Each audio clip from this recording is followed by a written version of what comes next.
Hi, this is Heather Chumley. I'm with Charleston Therapeutic Yoga in Charleston, South Carolina. I'm a physical therapist and yoga therapist, and I am going to talk to you today about stroke rehabilitation and using Downward Facing Dog as a tool to improve spasticity, range of motion, and strength in an affected hemiparetic upper extremity. So I'm going to start by using this table. I do a lot of treatments in the home, and so the back of a chair, the back of a couch is a perfect place to begin to practice this. I find that modifications to Downward Facing Dog really help this population because you use breath and you use movement to calm the nervous system while doing your strengthening and range of motion exercise. So let's pretend that my left side is affected. And we're going to use this table as the back of a couch or the back of a chair. If you're in the patient's home, if they're at your studio, you can use a table about this height, maybe a bar if you have a bar in your studio, or again, the back of a chair works very nicely. Your massage table, anything will work. So you're going to have them stand with feet about a little wider than hip distance. You want them to have a nice, safe base of support so they're not concerned about balance while they're doing this activity. And then again, the hip hinge, we're going to fold at the hip and bring our hands flat to the table. So we want to make sure that their hands are flat. Of course, their back is nice and flat.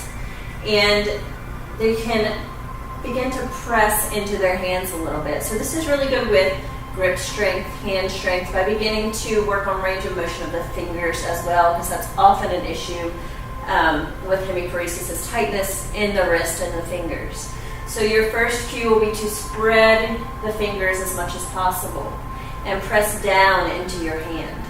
That immediately begins to activate the muscles in the shoulder. You can see my arm move as I press into my hand. And then shift your hips back slightly. So press into your hands, exhale as you shift your hips back. Inhale as you come forward. And this can be adjusted as need be. So I can bring my feet really far forward if the arm is super tight and not wanting to move. Shift back, again flat back, you may need to bend your knees here. Shift forward. Good. Exhaling and inhaling. And you can use 10, 20, even 30 repetitions here, because the longer they can breathe and move slowly with their breath, the more that their muscle tone spasticity begins to relax.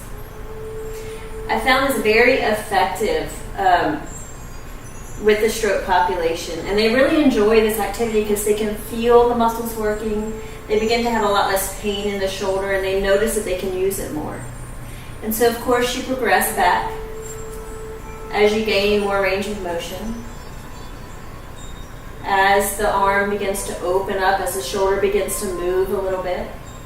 Still pressing into the hands, drawing the belly in, using the legs as well.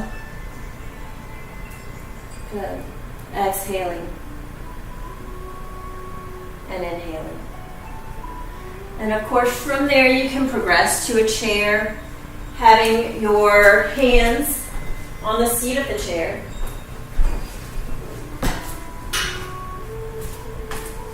Getting a little more flexion of the spine.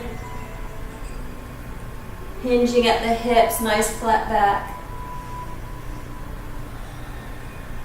Good, inhaling. And here you can come into even a modified plank, putting a lot of weight through the upper extremities. Exhaling.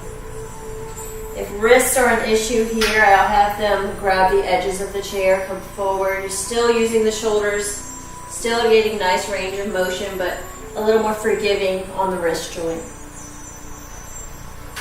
Good. Please feel free to ask any questions, leave your comments. I'm happy to respond. I hope you will use this with your stroke patients. Thank you. Namaste.